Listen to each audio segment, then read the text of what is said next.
Hello good morning दोस्तों। Sandeep Gurukul academy में आपका स्वागत है।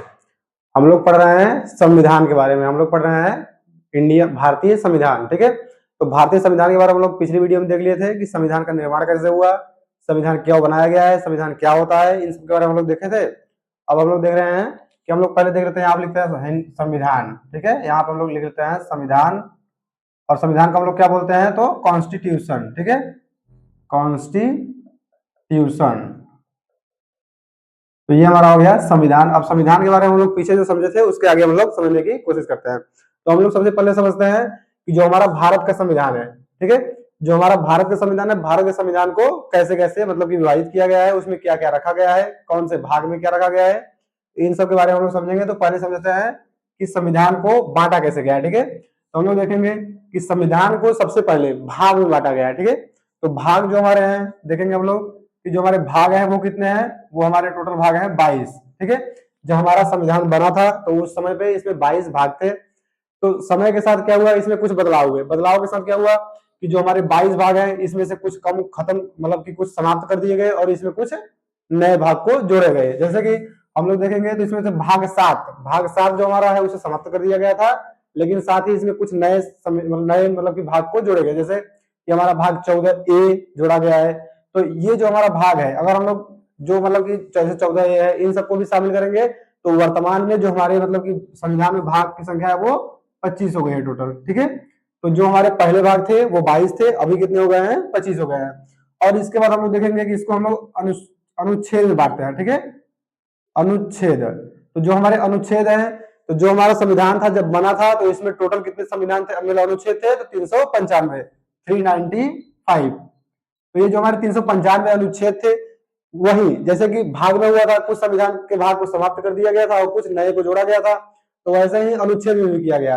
अनुच्छेद में कुछ नए अनुच्छेदों को जोड़ा गया और कुछ अनुच्छेदों को समाप्त भी कर दिया गया। ठीक है, तो ये हमारे जो 395 अनुच्छेद थे ये प्रारंभिक जब संविधान हमारा बना था 26 नवंबर 1949 को, या जब हमारा संविधान लागू हुआ 26 जनवरी 1950 को, तो उस समय पे इसमें कितने अनुच्छेद थे, तो 395।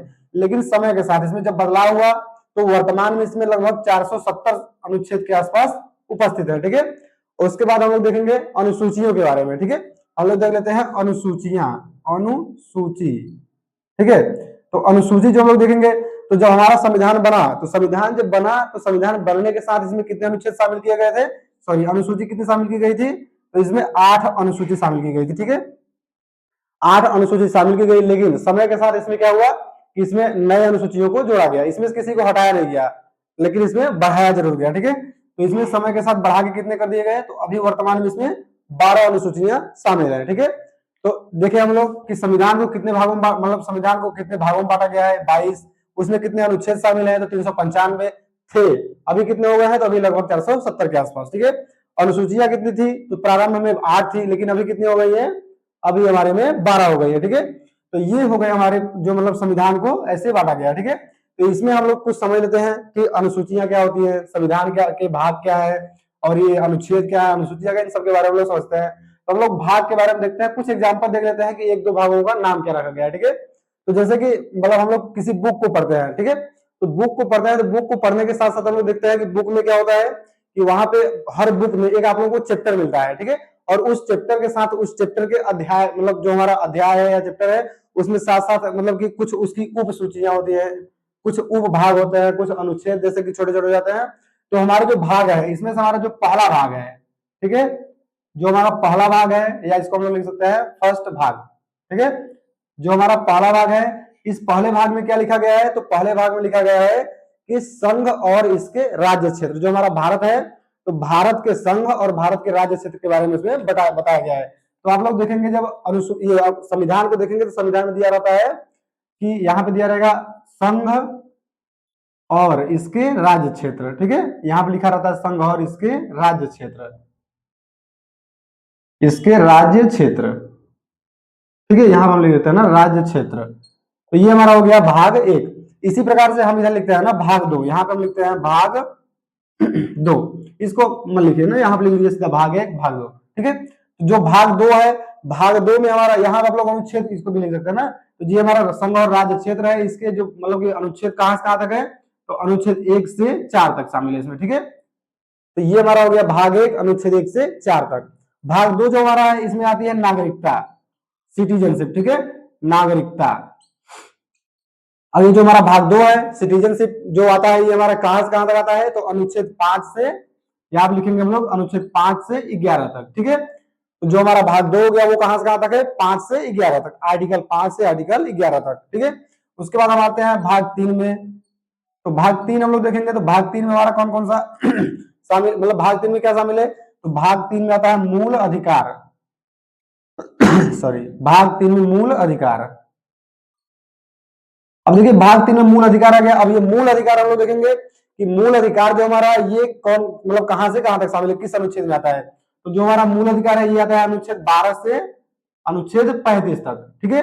ये हमारा हो गया मूल अधिकार। इसी प्रकार से आगे भी भाग रखे गए हैं, टोटल हमारे पास 22 भाग हैं और अभी कुछ बढ़ के 25 हो गए हैं। तो इसमें हम लोग एक दो और देख लेते हैं भाग 4 के बारे में। ये मतलब हम ऐसे ही आप लोग बता दे रहे हैं ना, भाग 1 2 3 4 होता क्या है। तो ये हमारे जो है वो लगभग अध्याय की तरह है और उसके बाद हम इसमें अनुसूचियों को पढ़ेंगे। जैसे हम लोग भाग 1 लेंगे तो भाग 1 में हमारा क्या है, टोटल संघ और इसके राज्य क्षेत्र, और इसके बारे में हम लोग तब बारी बारी से अनुच्छेद 1 में क्या लिखा है ये पढ़ेंगे, अनुच्छेद 2 में क्या है, अनुच्छेद 3 में क्या है और अनुच्छेद 4 में क्या है, इन सब के बारे में हम लोग बारी बारी से पढ़ लेंगे। उसी प्रकार से हम लोग भाग 2 में आएंगे तो भाग 2 में पूरे में क्या है कि भाग 2 जो हमारा आर्टिकल 5 से आर्टिकल 11 तक है, इसमें सभी जो हमारे आर्टिकल है वो नागरिकता से संबंधित है। तो नागरिकता से संबंधित है तो इन सबको हम लोग क्या करेंगे कि भाग 2 में पढ़ लेंगे। आर्टिकल 5 को अलग पढ़ेंगे, आर्टिकल 6, आर्टिकल 7, आर्टिकल 7, मतलब कि इन सब में आर्टिकल में क्या दिया गया इन सब के बारे में हम लोग समझेंगे, ठीक है। उसी प्रकार से हम लोग भाग 3 पढ़ेंगे। भाग 3 में हमारा मूल अधिकार आता है। उसी प्रकार से हम लोग भाग 4 देखते हैं। भाग 4 में हमारा क्या दिया गया है, भाग 4 में लिखा है राज्य के नीति निर्देशक तत्व। यहाँ पर हम लिखते हैं राज्य के नीति निदेशक तत्व, ठीक है। यहां पर हमारा आ गया राज्य के नीति निर्देशक तत्व। इसका हम लोग बोल सकते हैं शॉर्ट में डीपीएसपी, ठीक है। इसका हम लोग बोलते हैं डीपीएसपी, ठीक है। तो यहाँ पर हम लोग ये देखते हैं किस आर्टिकल में ये कहां से कहां तक है। तो ये हमारा आर्टिकल यहाँ पे देखिए 35 समाप्त हुआ था। अभी हमारा आएगा आर्टिकल 36 से आर्टिकल 51 तक, ठीक है। आर्टिकल 36 से हमारा आर्टिकल 51 तक क्या हो गया, हमारा राज्य के नीति निर्देशक तत्व। फिर हम आगे आते हैं तो हमारा आता है भाग 4 ए, ठीक है। देखिए आप लोगों को बताया ना कि किसी नए भाग को जोड़ा गया है, कोई भाग हटाया गया है। तो यहां से जो हमारा भाग 4 ए है ये बाद में जोड़ा गया था। तो भाग 4 ए जो हमारा है इसमें क्या लिखा गया है, इसमें देखिए यहाँ पे मूल अधिकार है और यहाँ पे हमारा मूल कर्तव्य है, ठीक है, मूल कर्तव्य। अब देखिए ये हमारा जो आर्टिकल है यहाँ पे हमारे कितने मूल कर्तव्य इसमें शामिल है, तो ये हमारा आता है आर्टिकल 51 ए में, और इसमें टोटल हमारे मूल कर्तव्य जो थे वो 10 शामिल किए गए थे, लेकिन अभी कितने हो गए हैं, तो 11 मूल कर्तव्य हो गए हैं, ठीक है। तो ये हमारा हो गया मूल कर्तव्य। तो इसी प्रकार से देखिए हमारे भाग 5 आएगा, भाग 6 आएगा, ठीक है। इसी प्रकार से हमारा भाग 22 तक हम लोग पढ़ेंगे, ठीक है। तो ये कुछ हम एग्जाम्पल आप लोगों को बता दिए कि भाग इस प्रकार से होते हैं, इन सबको मतलब कि रखा गया है संविधान में, और इसके अंदर ही हम लोग बारी बारी से एक एक आर्टिकल को भी पढ़ते रहेंगे, ठीक है। अब देखिए हम लोग ये तो आप लोगों को बता दिए कि संविधान के कुछ जो मतलब उसकी कैसे की उसकी उसको मतलब परिभाषित कैसे किया जाएगा और उसका विभाजन कैसे किया जाएगा, ठीक है। तो इसमें से हम लोग क्या करेंगे कि किसी एक भाग को उठाएंगे और उस भाग के बारे में पूरी जानकारी इकट्ठा करने की कोशिश करेंगे, ठीक है। तो ये हमारा देखिए यहाँ पे, तो इसको हम लोग ये आप लोग को नोट कर लिए होंगे कि जो हमारे भाग है वो 22 है, मतलब पहले 22 थे अभी 25 हो गए हैं। अनुच्छेद जो हमारे पहले 395 थे, अभी इसमें कुछ काट के और कुछ जोड़ के 370 कर दिया, 470 कर दिया गया है। और जो हमारी अनुसूचियां हैं ये पहले 8 थी अभी 12 हो गई है, ठीक है।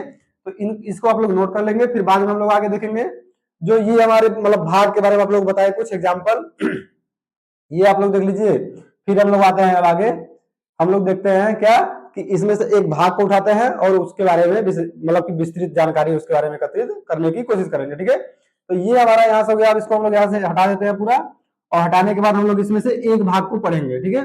तो ये आप लोग इसको नोट करते चलेंगे जो मतलब हम बता रहे हैं बारी बारी से। तो इसको हम लोग यहाँ पे लिखते हैं, एक भाग लिख लेंगे यहाँ पे, ठीक है।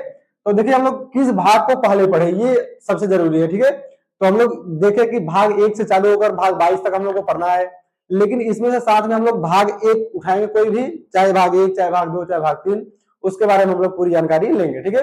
तो इन सभी भागों में से कौन से भाग को सबसे पहले पढ़ा जाए, तो इसके लिए हमारे हिसाब से सबसे पहला भाग हम लोग पढ़ने की कोशिश करते हैं भाग 3, यानी कि मूल अधिकार। तो हम लोग मूल अधिकार ही क्या सबसे पहले पढ़ेंगे। तो मूल अधिकार सबसे पहले इसलिए हम लोग पढ़ते हैं क्योंकि जो हमारी मतलब हमारे लिए क्या जरूरी है, तो हमारे लिए सबसे जरूरी है मूल अधिकार, मतलब हमारी क्या स्वतंत्रता है, हमारे हमें कौन सी स्वतंत्रता प्राप्त है, मतलब हम क्या कर सकते हैं क्या नहीं कर सकते हैं, इन सब के बारे में जानने की सबसे पहले जरूरत पड़ती है। तो हम लोग यहाँ पे लिखते हैं भाग 3, ठीक है। ये मार्कर दूसरा ले लेते हैं ना। भाग 3 हम लोग यहाँ पे देखते हैं। तो भाग 3 में हमारा क्या था, भाग 3 में हमारा था मूल अधिकार, ठीक है। यहाँ पर हम लिखते हैं मूल अधिकार। ये मार्कर थोड़ा सा पतला चल रहा है ना, ये नया मार्कर है, ठीक है, तो ये अभी थोड़ा हो जाएगा ठीक।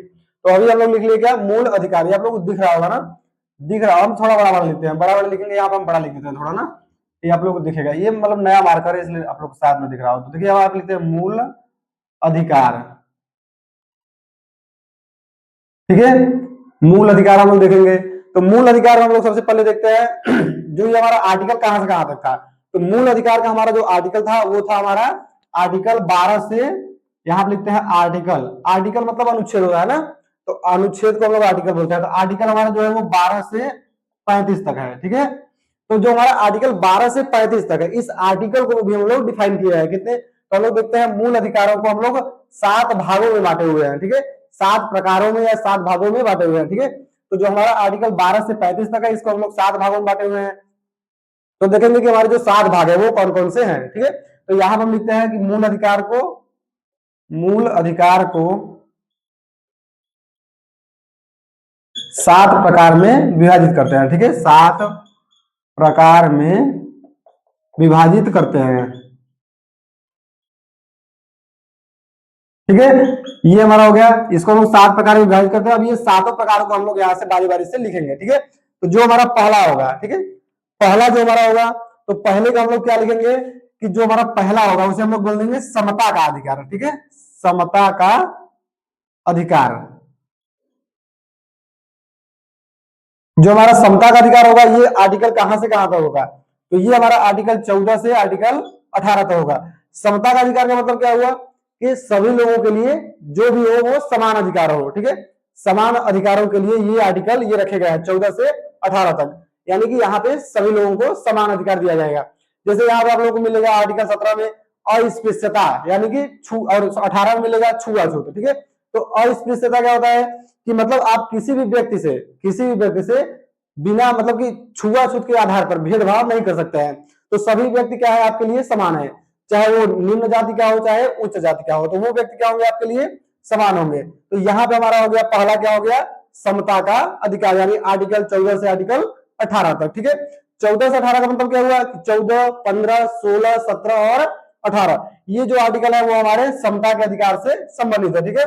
फिर हम आते हैं अगले नंबर पे, दूसरे नंबर पे हमारा आता है स्वतंत्रता का अधिकार, ठीक है।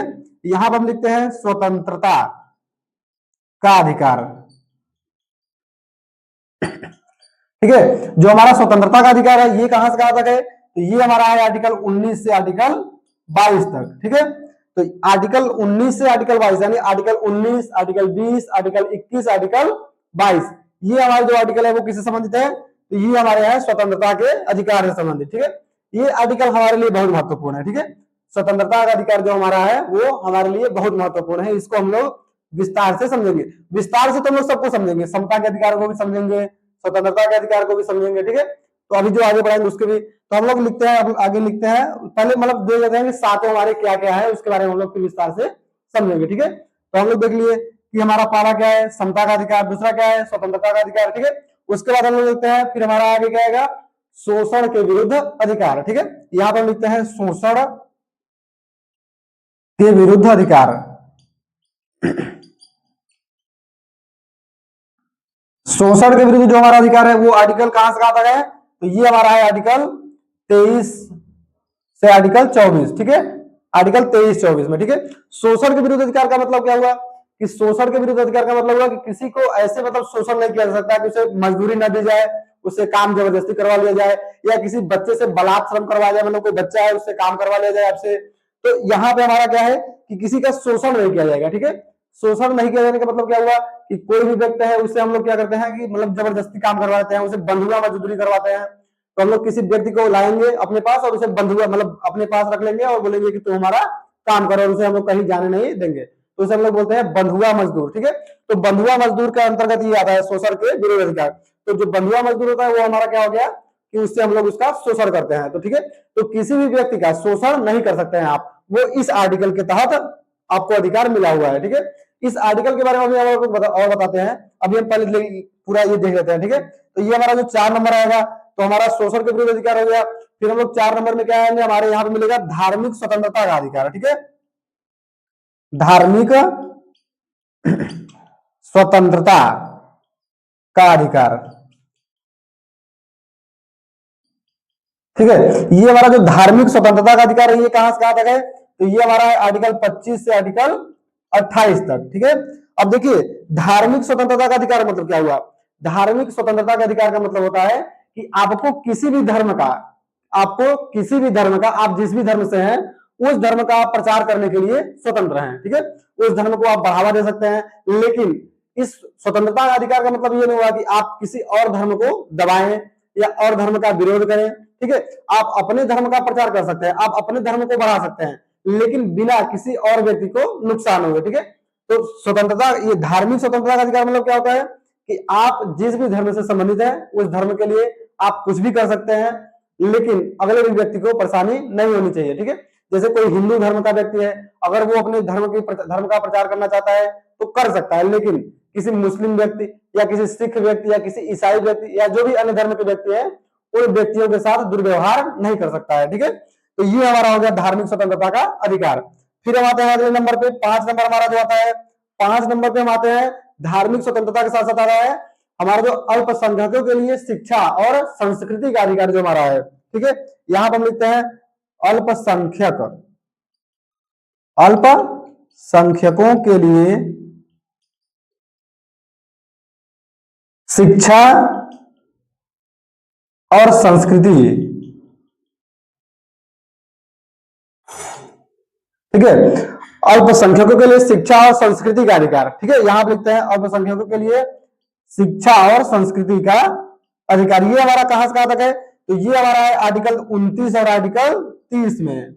अब देखिए अल्पसंख्यकों के शिक्षा और संस्कृति के अधिकार का मतलब क्या हुआ कि जो व्यक्ति जो अल्पसंख्यक है, अल्पसंख्यक का मतलब क्या होता है कि जो कम मात्रा में हो, जैसे हिंदू बहुलता में है, मुस्लिम बहुलता में, बहुलता में किसको हम लोग कहेंगे कि किसी और व्यक्ति की अपेक्षा हम कम मात्रा में हो, तो उसे हम लोग कहेंगे अल्पसंख्यक। ठीक है, तो जो अल्पसंख्यक होते हैं, जो मतलब कि जिस जाति के जिस धर्म के व्यक्ति कम मात्रा में है, उनको बचाने के लिए, उनकी संस्कृति को बचाने के लिए, ठीक है, उनको बचाने के लिए, उनकी संस्कृति को बचाने के लिए, उनके जो मतलब कि जो उनके धार्मिक मतलब कि जो भी मतलब हो सकते हैं उनके मतलब कि अपने अपने सब लोगों की अपने अपने संस्कृतियां होती है। ठीक है, जैसे कोई मतलब कोई जाति हो गया, कोई मतलब कि निजी जाति हो गई या कोई बड़ी जाति हो गई, सबकी अपनी अपनी एक संस्कृति होती है। किसी संस्कृति का मतलब क्या हुआ कि आप लोगों को जैसे कि किसी मतलब जैसे आप लोग देख लीजिए हिंदू और मुस्लिम हम लोग लेते हैं तो धर्मों को, तो मुस्लिम हिंदू धर्म में हम लोग देखेंगे कि वहां पे क्या होता है कि वहां पे आप एक विवाह कर सकते हैं, लेकिन वही मुस्लिम धर्म में हम लोग जाएंगे तो मुस्लिम धर्म में हम लोग क्या कर सकते हैं, एक से अधिक विवाह कर सकते हैं। ठीक है, तो मुस्लिम धर्म में हम लोग एक से अधिक विवाह कर सकते हैं और हिंदू धर्म में केवल एक विवाह करने का प्रावधान रखा गया है। लेकिन जो हमारा मतलब कि संविधान है, संविधान सबको समानता का अधिकार देता है। ठीक है, और बोलता है कि आप केवल एक विवाह करेंगे, इसीलिए हम लोग बनाए हैं आर्टिकल हमारा आर्टिकल 44, उसमें लिखा गया है यूनिफॉर्म सिविल कोड, यानी कि समान नागरिक संहिता। तो सबके लिए समान अधिकार होगा, चाहे आप हिंदू हो चाहे आप मुस्लिम हो। ठीक है, तो ये जो हमारा अल्पसंख्यकों के लिए है, तो जो अल्पसंख्यक है उनके लिए शिक्षा और उनकी संस्कृति को बचाए रखने के लिए ये अधिकार दिया गया है कि आप लोग अपनी शिक्षा और अपनी संस्कृति को बचाने के लिए कुछ व्यवस्थाएं अलग से कर सकते हैं। ठीक है, तो ये हमारा हो गया 5वां, जिसमें अल्पसंख्यकों की शिक्षा और संस्कृति को बचाने के लिए ये अधिकार दिए गए हैं। ठीक है, अब हम लोग आते हैं यहाँ पे आगे। अब एक हमारा यहाँ पे 5 नंबर हो गया, फिर हम लोग छठे पे आते हैं। तो छठे पे हमारा क्या है, छठे पे हमारा है संपत्ति का अधिकार। ठीक है, संपत्ति का अधिकार। ये देखिए जो संपत्ति का हमारा अधिकार है ये किस आर्टिकल में है, तो ये हमारा आर्टिकल 31 में था, आर्टिकल 31। ठीक है, ये अभी आप लोगों को बुक में देखेंगे तो ये नहीं मिलेगा, क्यों, ये हटा दिया गया है। ठीक है, ये आर्टिकल 31 से यहां से हटा के जो हमारा है इसे हम लोग सांविधिक अधिकार में रख दिए हैं। ठीक है, तो ये आप लोग देखेंगे, ये हम लोग को कहाँ मिलेगा, तो ये हमारा सांविधिक अधिकार में मिलेगा, ठीक है, सांविधिक अधिकार। और सांविधिक अधिकार हमारा कहां पे है, तो सांविधिक अधिकार हमारा है आर्टिकल 300A में, ठीक है, जो हमारा आर्टिकल 300A है वहां पे संपत्ति के अधिकार को रख दिया गया है, ठीक है। और क्यों रखा गया है संपत्ति के अधिकार को, यहां से क्यों हटाया गया, इसके बारे में भी हम लोग विस्तार में समझेंगे, लेकिन अभी नहीं समझेंगे। अभी हम लोग समझ लेते हैं कि पहले ये जो हमारा भाग है वो कैसे कैसे है, कौन सा है, ठीक है। तो इसको हम लोग संपत्ति का अधिकार यहां से यहां क्यों रखा गया, संपत्ति के अधिकार को आर्टिकल 21 से हटाकर सांविधिक अधिकार आर्टिकल 300A में क्यों रखा गया, इसको हम लोग बाद में समझेंगे, ठीक है। तो ये आप लोग बस समझिए, अभी अभी के लिए इतना जरूरी है आप लोगों को कि संपत्ति के अधिकार को भाग 3 के जो हमारा छठवां था भाग 3 से उसको हटा दिया गया है और उसे आर्टिकल 300A में रख दिया गया है, ठीक है। और जो आर्टिकल 300A में रखा गया है उसे हम लोग बोलते हैं सांविधिक अधिकार, ठीक है। अब देखिए सांविधिक अधिकार क्या होता है, ये आप लोगों के ऊपर मतलब कि एक सवाल पैदा हो रहा होगा कि सांविधिक अधिकार क्या होता है, ठीक है।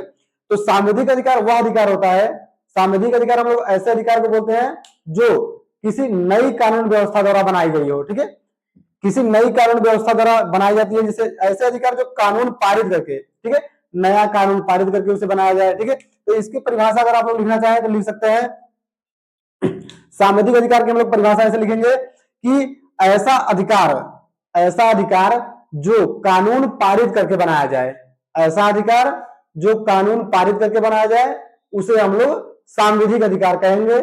अगर आप लोग एग्जाम्पल लिखना चाहते हैं तो एग्जाम्पल लिख लीजिए, जैसे जैसे हमारा लिख लीजिए सूचना का अधिकार, ठीक है, सूचना का अधिकार RTI, सूचना का अधिकार RTI, ये कब लागू किया गया था, ये हमारा लागू किया गया था 2005 में, ठीक है। तो ये क्या किया गया था, सूचना का अधिकार जो हमारा है वो कानून पारित करके इसे बनाया गया था, इसे हम लोग बोलते हैं सूचना का अधिकार, और ये हमारा होता है एक सांविधिक अधिकार, ठीक है।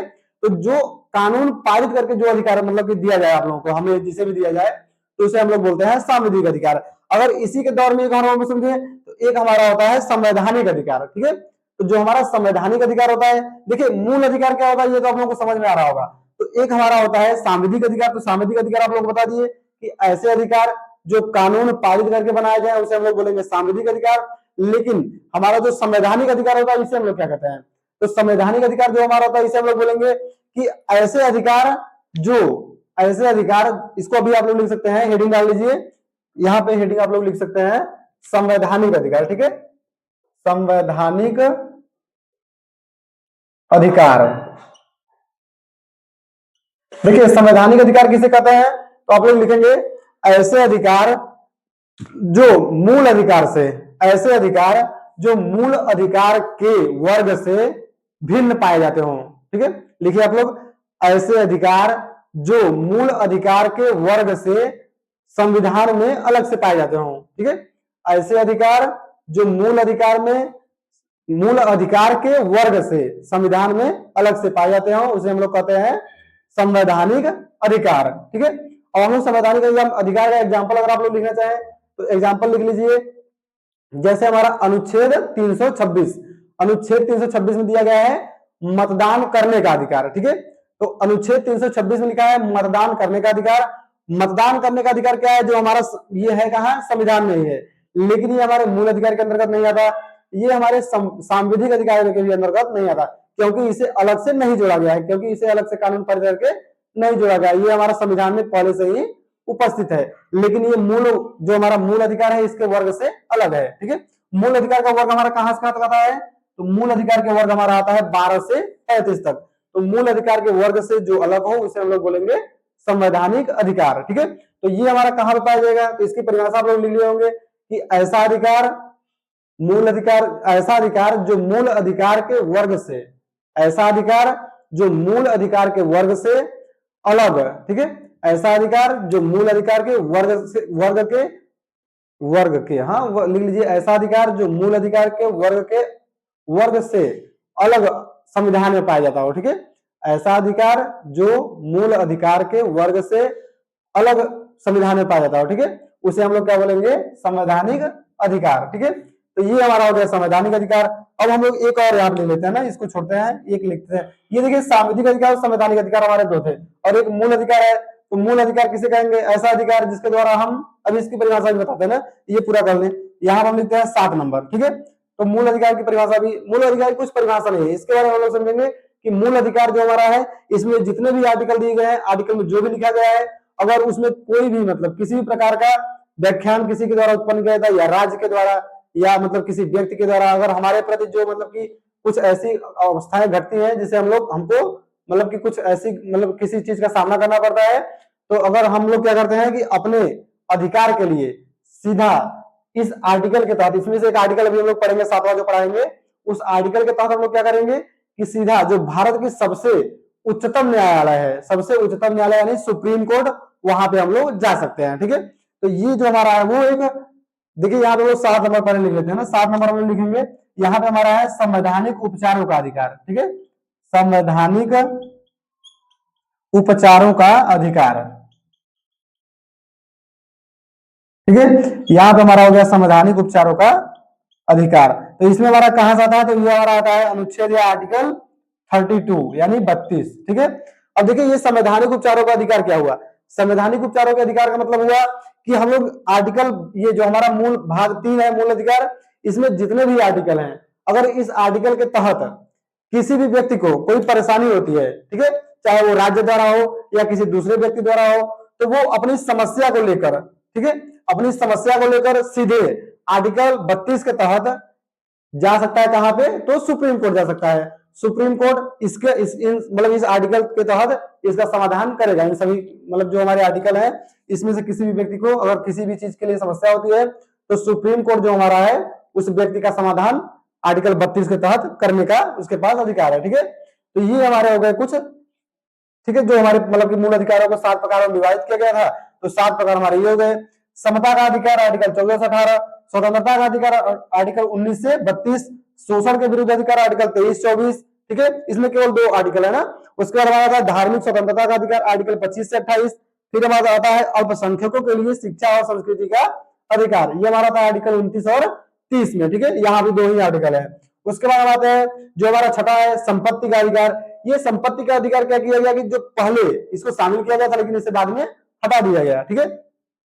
तो ये हमारा था आर्टिकल 31 में, तो इसे हटाकर कहां पर रखा गया? तो इसे हटाकर सांविधिक अधिकार के तहत आर्टिकल इसे 300A में रख दिया गया, ठीक है। और ये नया कानून पारित करके इसे यहां पर रखा गया। उसके बाद हमारा आता है सातवां हमारा है संवैधानिक उपचारों का अधिकार। इस संवैधानिक उपचारों का अधिकार को किस आर्टिकल में रखा गया है? तो ये हमारा आर्टिकल है 32, ठीक है। इसी आर्टिकल के तहत, आर्टिकल 32 के तहत ही हम पूरे जो हमारे ये पूरा आर्टिकल जितने भी है, आर्टिकल भाग 3 में जितने भी आर्टिकल है, भाग 32 के तहत ही इन्हें सुरक्षा प्रदान की गई है, ठीक। क्यों? क्योंकि आर्टिकल 32 के तहत ही हम लोग किसी भी समस्या को लेकर इन सब में से कि कोई भी समस्या होती है तो हम लोग कहा जा सकता है? सुप्रीम कोर्ट जा सकते हैं, ठीक है।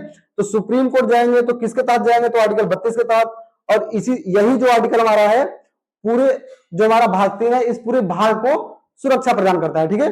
तो इन पूरे भाग में से सबसे ज्यादा महत्वपूर्ण हमारे लिए कौन सा हो जाता है? आर्टिकल 32। अगर आर्टिकल 32 हमारे पास ना हो तो ये पूरा भाग हमारे किसी काम का नहीं होगा। क्यों? क्योंकि आर्टिकल 32 नहीं होगा तो इस पूरे भाग को सुरक्षा प्रदान नहीं की जा सकती है। हम सुप्रीम कोर्ट नहीं जा सकते हैं और हम किसी न्यायालय में नहीं जा सकते हैं। तो फिर इस भाग का मतलब क्या हुआ कि समता का अधिकार हमारे हमको दे तो दिया गया। अगर मान लीजिए कोई व्यक्ति समता के अधिकार को नहीं मानता है, ठीक है, अगर मान लीजिए कोई व्यक्ति समता के अधिकार को नहीं मानता है तो हम उसके लिए क्या कर सकते हैं? ठीक है, तो उसके लिए क्या कर सकते हैं? तो ये इसलिए हमारा आर्टिकल 32 दिया गया कि क्या कर सकते हैं, तो हम क्या कर सकते हैं? सुप्रीम कोर्ट जा सकते हैं।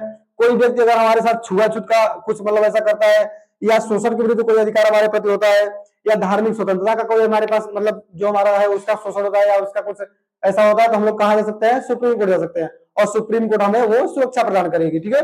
तो इसलिए हमारा जो आर्टिकल 32 है वो इस पूरे भाग में सबसे ज्यादा इंपॉर्टेंट है, ठीक है। इसीलिए हम इस आर्टिकल 32 को, इसको हम लोग क्या कहेंगे?